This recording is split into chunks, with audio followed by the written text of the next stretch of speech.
Liutauras. Moksleivių vyr treneris, važiuojam į stovyklą. Čia tokia tradicinė tapo tradicija susirinkti su kitais mūsų kaimynais Latviais, Estais į stovyklą ir išnaudoti tą progą tiek susitikti su kolegom iš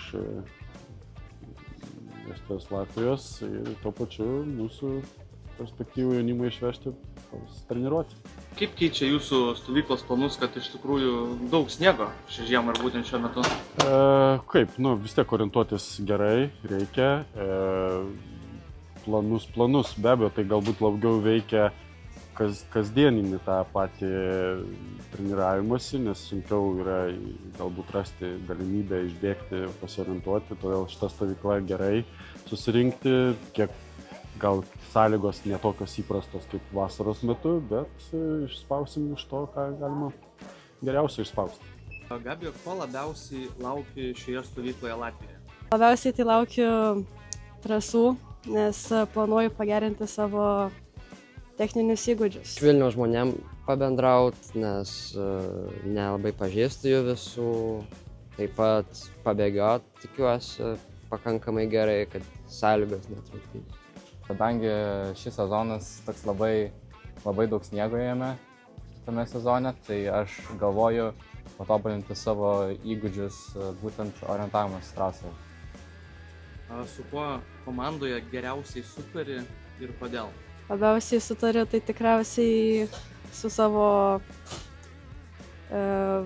grupės nare Barbora, nes daugiausiai su ja laiko praleidžiu ir būsim kambariokės. Tikriausiai bus koksai Aleksas, su juo dažniausiai kalbuosi. Turiu visai nemažą kolektyvą, ten iš keletą žmonių.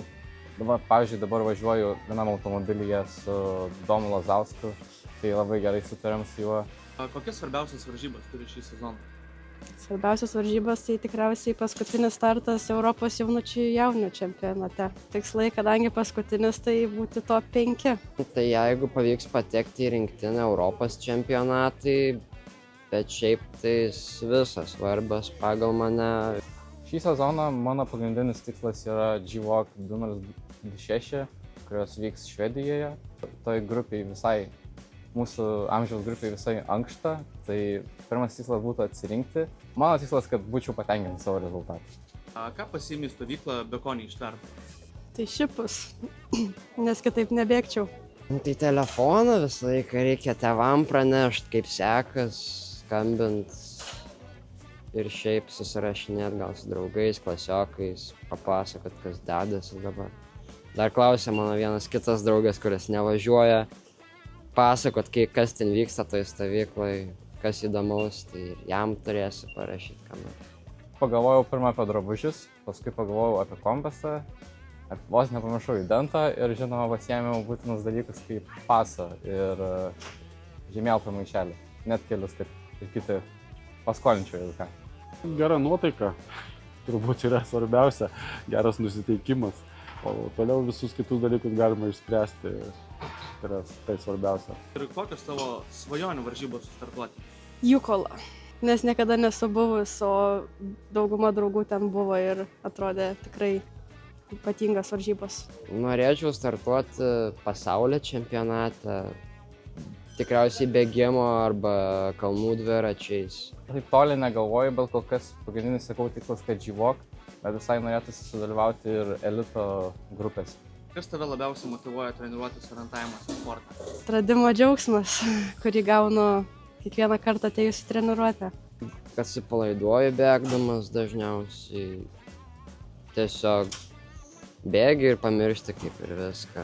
Tiesiog aš mėgaujuosi ir man tai patinka daryti. Ir aš tiesiog gaunu tokį kaip ir malonumą bėgti pačią trasą ir pajusti vietovę. Matyti, kaip sportininkai, šiuo atveju jaunimas, kaip jie tobulėja, kaip jie tampa vis geresni ir geresni. Tai tas mane labai įkvepia darbui.